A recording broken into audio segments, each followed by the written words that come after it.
राम राम मंडळी, कसे आहात सगळे? मजेत ना? हसताय ना? हसायलाच पाहिजे, कारण हा डायलॉग आपण मारतोय अमेरिकेमधून. अमेरिकेचं सुंदर शहर जे नव्यानं वसवलं गेलं, या शहराचा लॉस झाल्यानंतर पुन्हा हे शहर वसवलं गेलं. आणि हे शहर वसवताना यामध्ये वेगवेगळ्या देशातील वेगवेगळ्या आर्किटेक्ट लोकांनी यामध्ये आपलं योगदान दिलं. त्यापैकीच इंडियाचा महान अनिश गोवारी यांनी एक क्लाउड गेट नावाची ही जी वास्तू आहे ही 2005 साली इथं तयार केली. आणि या आर्टिस्टला जगातला फेमस आर्टिस्टचा दर्जा इथं मिळाला. हे क्लाउड गेट जे आहे हे क्लाउड गेट पाहण्यासाठी शिकागो या शहरामध्ये लाखो पर्यटक देश विदेशातून येत आहेत. तर मिलेनियम पार्क शिकागो येथे हे क्लाउड गेट आहे. आणि आपण या क्लाउड गेटच्या धर्तीवरती अभिमानानं सांगतोय की एका भारतीय माणसानं हे क्लाउड गेट बांधलेलं आहे.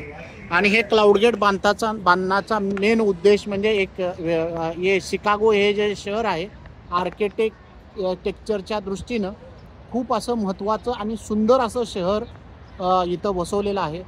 1500 मीटर उंच इतक्या उत्तुंग अशा इमारती तुम्हाला इथं दिसत आहेत. त्याचप्रमाणे या शहराचं वैशिष्ट्य म्हणजे यामध्ये असणाऱ्या पुरातन वास्तू ज्या आहेत त्या वस्तू ॲज इट इज ठेवण्याचा काही ठिकाणी प्रयत्न केलेला आहे.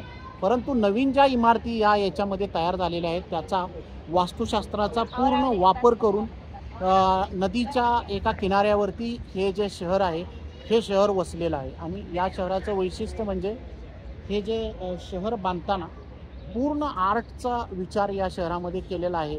हवा कोणत्या दिशेने वाहेल, त्यानंतर त्याचा फ्लो कोणत्या दिशेने असेल, तर या सगळ्या गोष्टींचा वापर करून इथं हे शहर बनवलेलं आहे. आणि आपल्या भारतीय आर्टिस्टनेही अशा ठिकाणी आपली वेगवेगळ्या ठिकाणी देशात परदेशात योगदान दिलेले आहे. या शहराचं अजून एक वैशिष्ट्य म्हणजे या शहरामध्ये प्रचंड अशी सध्या लोकसंख्या वाढलेली आहे. भरपूर देश विदेशातून लोक इकडं आलेले आहेत. आणि ज्यावेळी मी सकाळी या देशाच्या ट्रेनमध्ये चढलो तर त्यावेळी मला असं वाटलं की आपण मुंबईच्या ट्रेनमध्ये तर चढलेलो नाही का. हे सगळं कशामुळं दिसतंय तर लोक ज्या ठिकाणी पैसा आणि ज्या ठिकाणी जॉब्स आहेत तर त्या ठिकाणी स्विच होण्याचा प्रयत्न जगभरातून करत आहेत. आणि सगळ्यात पहिल्यांदा भारतीय अमेरिकेमध्ये जास्त प्रमाणात कुठं आलं असतील तर ते शिकागो शहर आहे. यामध्ये आपल्या देशातील वेगवेगळ्या प्रांतातून या लोकांचं वास्तव इथं आहे. इथल्या स्ट्रीटवरती ज्यावेळी मी काल फिरत होतो त्यावेळी काही मराठी लोकही मला मिळाले. त्याचप्रमाणे नेपाळ, भूतान हे जे आशिया खंडातले महत्त्वाचे देश आहेत तर या देशातूनही आपले लोक या ठिकाणी आलेले आहेत.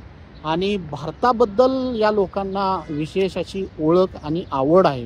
म्हणजे भारतीय लोक जगभरामधील पर्यटकांना अट्रॅक्ट करत आहेत. आपल्या देशाची जगभरात वेगळी अशी ओळख आहे. काल मी एका नेपाळी ड्रायव्हरला भेटलो आणि त्या ड्रायव्हरनं मला खूप आनंदानं सांगितलं की तुम्ही भारतीय आहात याचा आम्हाला अभिमान आहे. आणि ही ठिकाणं तुम्ही या शिकागोमध्ये बघू शकता. आणि अशा प्रकारचं हे सुंदर शहर आपण दाखवण्याचा प्रयत्न करत आहेत. ज्यावेळी आपण आपल्या देशातून बाहेर जातो आणि तिथं आपल्या देशाबद्दल कोण चांगल्या गोष्टी बोलतं त्यावेळी खूप असा आनंदानं ऊर भरून येतं. कारण भारतीयांनी आपल्या देशाचा ठसा उमटवण्याचा जिथं तिथं प्रयत्न तर केलेलाच आहे. भारतामध्ये प्रचंड प्रकारचं टॅलेंट उपलब्ध आहे आणि या टॅलेंटमुळंच जगभरामध्ये आपल्या लोकांना डिमांड आहे. आणि किती जरी कुणी जरी काही जरी म्हटलं तर नक्कीच जसं आपण नासामध्ये पोचलेलो आहे तसंच जगभरामधील सगळ्यात महत्त्वाचा जिथं रिसर्च चालत आहे किंवा जिथं मोठ्या हालचाली घडामोडी घडत आहेत तिथं भारतीय लोकांच्या शिवाय विकास करणं किंवा कुठल्याही देशाला ग्लोबल क्रांती करणं हे तितकंच अवघड आहे. यामध्ये तिळमात्र शंका नाही. आणि जगभरातील बाकी देशांनी जसं आपला ठसा उमटवलेला आहे तसाच ठसा आपल्या लोकांनी इथंही उमटवलेला आहे. आपल्या देशाला फक्त एकाच गोष्टीची गरज आहे, ते म्हणजे आपल्याला पॉप्युलेशन कंट्रोलची गरज आहे. त्याचप्रमाणे विकसित भारत लवकरात लवकर होण्याची ही गरज आपल्याला आता वाटत आहे. आणि जर आपण प्रॉपरली प्लॅनिंग केलं, आपल्या देशामधला भ्रष्टाचार कमी झाला तर नक्कीच आपण ही जगाच्या पाठीवरती एक सुंदर असा देश उभा करू शकतो. ज्यावेळी आपण शिकागोमध्ये फिरत आहोत तर आपल्याला काय वाटतं की शिकागो सारखी शहरं आपल्याकडेही आहेत, किंबहुना त्याच्यापेक्षाही चांगली शहरं आपणही करू शकतो.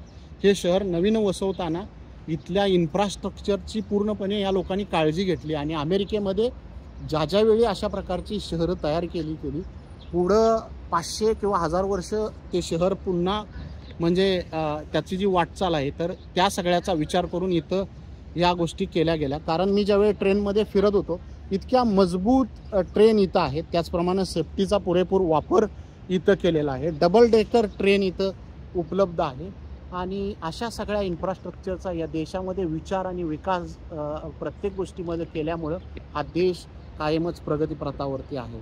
तर तुम्ही शिकागो शहर बघितलेलं आहे का? आपल्या व्हिडिओमधील कोणती गोष्ट तुम्हाला चांगली वाटली? भारतीयांच्याबद्दल तुम्हाला प्रचंड अभिमान वाटतो का?